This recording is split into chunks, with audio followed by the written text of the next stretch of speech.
Debra Baskett with the City and County of Broomfield. I'm going to obviously talk about the US 36 corridor, and I was amazed at some of the similarities that Buzz and I talked about. So 36 Commuting Solutions is the transportation management organization for the US 36 corridor. It was founded in 1998, so just a few years after you were founded, and we definitely looked to T-Rex for messages such as speaking with one voice. The mission, which took forever to craft, as you might imagine, enhancing the mobility of commuters along the US 36 corridor for today and the future. Transportation Management Organization, the way we defined it is similar. We don't have as complicated as a flow chart as Buzz did, but we have been focused to address the transportation issues in the specific geographic area of US 36 from I-25 and US 36 to Foothills Parkway and US 36. 36 Commuting Solutions plays a really strong role for advocacy. They're working with the state, they're working with RTD, they're working with the legislative delegation, and they directly interface with employers to address transportation issues. Our history again, even before this, in 1994, the City of Boulder embarked on a study to explore regional opportunities. I was then staff to the city manager, and he said, well, gee, what can we do that's regional? I suggested that US 36 was the lifeblood of what Boulder's final success could be, and we convened a regional roundtable that included public and private sector and major developers. The thing that was unique about this is Boulder paid for the study, but we reached all the way to Westminster in asking our coalition members to start the group that would live on to this day. So US 36 on a good day, there's the event center, and US 36 on a bad day. This was taken in the late 1950s. It is actually US 36. Picture is just cracks me up because there's a guy walking in the street, there's cars pointed the wrong way. So indeed, we unfortunately see that behavior still today. The Regional Roundtable, now I'm still back in the 90s, recommended infrastructure operations and to form an organization for continued advocacy. So this was what to become of the US 36 TMO. The recommendations at that time, which amazingly have come to fruition, was to improve park and rides. This is our glamour shot of the McCaslin Bridge that connects the two sides of the park and ride, which has slip ramps from US 36, so the buses do not have to exit the highway to go through intersections. They just slip off, pick up their passengers, and they're on their way to Boulder. Building HOV lanes. This is actually, of course, the North I-25 express lanes as a toll lane, but I'm going to loop that into the conversation in just a minute. Improving bus service. In this picture, maybe we should have improved the weather, but one of the things we're looking at here is a BRT bus, Bus Rapid Transit bus, which has a much more train-like appearance, has low-level boarding, has prepaid boarding. So this group suggested conducting a toll road study. And if you grew up in Denver, you know that US 36 was a toll road. Some of you will tell me, I remember paying the toll. Others of you will say, well, I wasn't born yet. But this lives on. There was an IGA formed with Boulder, Boulder County, Broomfield, Jefferson County, Louisville, Superior, and Westminster. Again, the coalition that had begun that and the coalition that continues today. Our first task was to work with Dr. Cog to include HOV lanes in the 2020 regional plan. So we're living under the 2035 plan today, so this took a really long time to come to fruition. We were to communicate to CDOT to accelerate design. Again, CDOT is just doing the design today from recommendations that were made in the 1990s, and to form a transportation management organization. The story behind the TMO is that the Regional Air Quality Council Carbon Monoxide State Implementation Plan called for the creation of 5 TMOs, and I think I may get the award for having the most acronyms in one bullet today. The application that was made to Dr. Cog pledged matching money from public entities and private. So you had to put pledge money on the table from the local jurisdictions as well as our entities that included Interlochen, the development company, Storage Tech, which we don't have anymore. We have ConocoPhillips soon to come, and the Ball Corporation.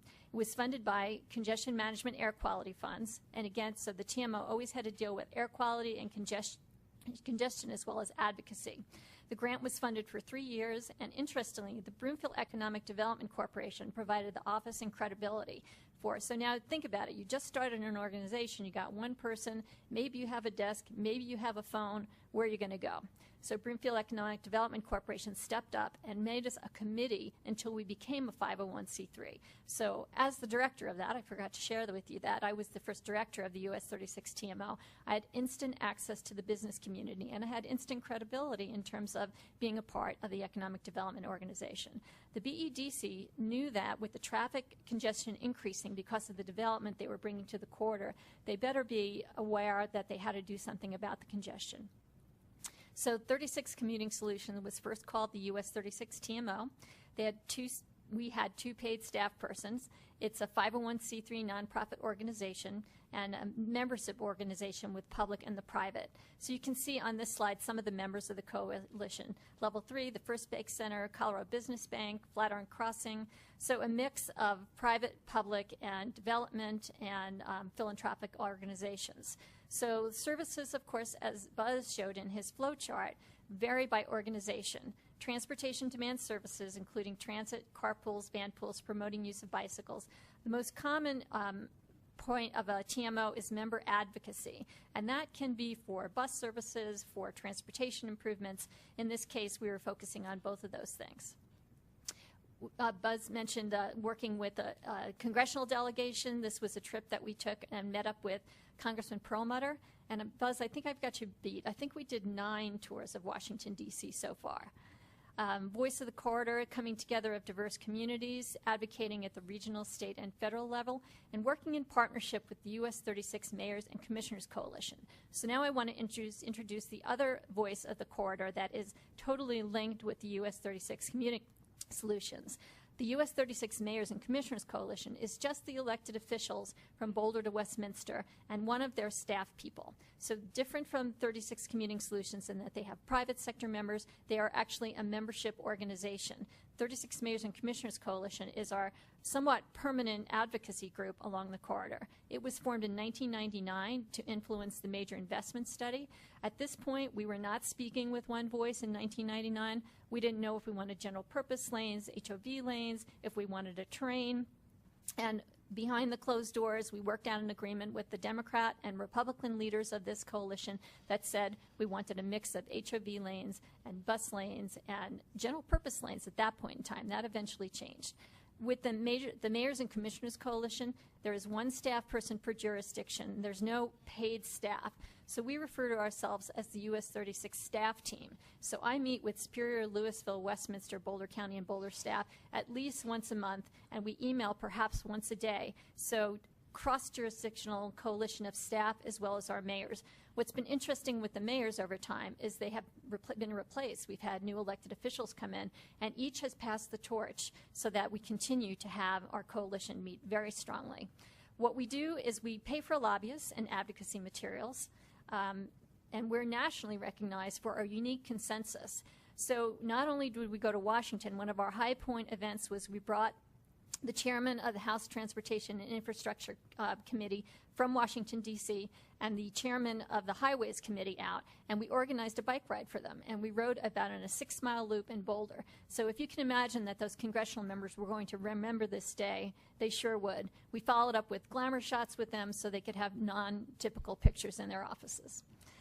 So some of our accomplishments is to finish up the work on the US 36 EIS, recommending a multimodal solution for the US 36 corridor. And I don't know how many of you are following this. I'm going to talk a tiny bit about the Tiger Grant, but the implementation of the US 36 corridor is HOV lanes, hot lanes, same like we have on North I-25 express lanes. Those lanes will also be used for bus rapid transit. So buses will have the benefit of hopefully a congestion-free trip from again, Pecos Street down to Denver, and from Pecos Street up to the Foothills Parkway along US 36.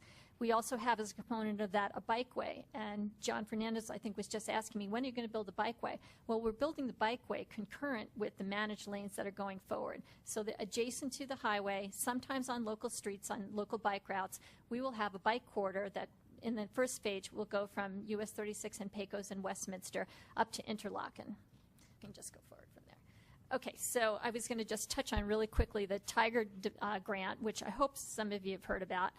The Tiger Grant is a federal stimulus grant that is now coming to fund $310 million project for the corridor.